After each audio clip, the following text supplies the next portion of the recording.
नमस्कार, आप देख रहे हैं अब तक टीवी चैनल। हमारे संवाददाता मंगल ध्रुवे ने खंडवा मध्य प्रदेश से जानकारी देते हुए बताया है कि आदिवासी अंचल में भ्रष्टाचार की नींव काला आम कला ग्राम पंचायत भवन निर्माण पर सवाल खड़े हो रहे हैं।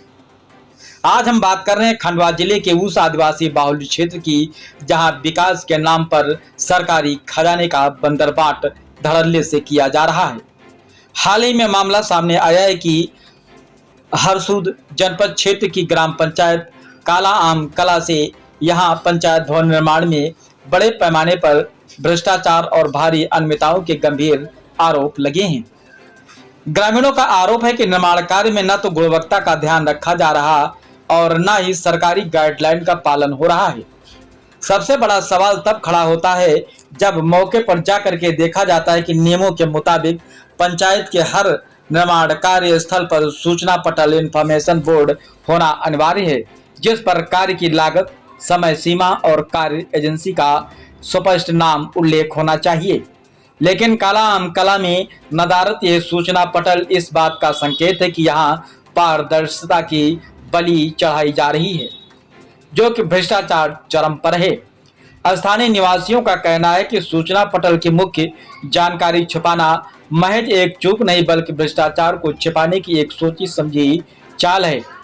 जब जनता को यह नहीं पता होगा कि काम कितना बड़ा है और बजट क्या है, तो कमीशन खोरी और घटिया सामग्री का उपयोग करना ठेकेदार और जिम्मेदार अधिकारियों के लिए आसान हो जाता है। प्रशासन की चुप्पी पर सवाल ये उठता है कि क्या प्रशासन इन अनियमितताओं से अनजान है? आदिवासी क्षेत्रों में विकास के लिए आने वाला पैसा क्या केवल कागजों पर ही खर्च किया जा रहा है? यदि समय रहते इन निर्माण कार्यों की उच्च स्तरीय जांच नहीं हुई तो यह स्पष्ट है कि न केवल सरकारी धन की बर्बादी होगी बल्कि ग्रामीण विकास का सपना भी अधूरा रह जाएगा। हम मांग करते हैं कि प्रशासन तत्काल प्रभाव से मौके का निरीक्षण करे, सोशल ऑडिट कराए और यदि भ्रष्टाचार की पुष्टि होती है तो दोषियों के खिलाफ सख्त से सख्त कार्रवाई भी की जाए। आज आप खंडवा जनपद पंचायत आए, किस मुद्दे को लेकर आए, क्या समस्या है? हम हमारे गांव की समस्या लेकर आए ग्राम पंचायत कालाम कला की। कालाम कला में पंचायत भवन बन रहा है। पंचायत भवन का काम 20 अप्रैल से लगा। 1 अप्रैल को उसकी राशि फर्जी निकाल ली गई पहले ही।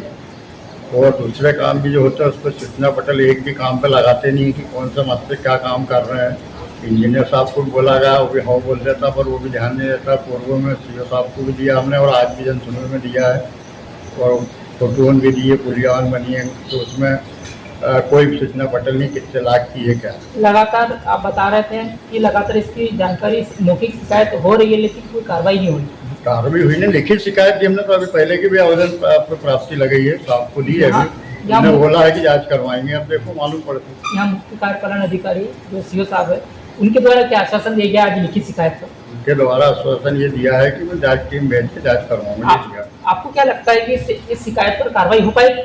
अब अभी तक तो नहीं हो पाई, पर अब आज और इनने बोला था इनको भी आज फिर भी आज शायद आपको आश्वासन थोड़ी आशा है कि वो साफ करवाएंगे। ये है आप लगातार भड़क रहे थे अपने जनपद सदस्य के ऊपर, तो क्या जनपद सदस्य को आपने जो वोट दिया है उनके वादे भी झूठे हो रहे? जनपद सदस्य महोदय को भी वोट भी दिया है, उनको भी कई बार अवगत कराया कि हमारे यहाँ कालाम पंचायत में ऐसा हो रहा है, तो उनने भी थोड़ा ध्यान देना चाहिए। बने हैं तो जनप्रतिनिधि देखना चाहिए कि वापसी वास्तव में सही है कि गलत है, वो तो देखना चाहिए। उसके बाद कार्रवाई करवाना चाहिए, सहयोग करना चाहिए। जनपद सदस्य यहाँ एक पार्टी से भी पार्टी में भी कार्य करते हैं, कार्यकर्ता है और उन्हीं की पार्टी में आज यहाँ कोई उनकी सुनवाई नहीं हो रही, क्या लगता है आपको? पार्टी में होने के बाद नहीं सुनवाई हो रही, दूसरे लोगों की क्या सुनवाई होती है? वो तो नहीं कि अंदाज ही क्या होती है वो सुनवाई। आपका क्या नाम है? मेरा संतोष जायसवाल, कालाम कला, बीजेपी का बूथ अध्यक्ष हूँ कालाम कला से।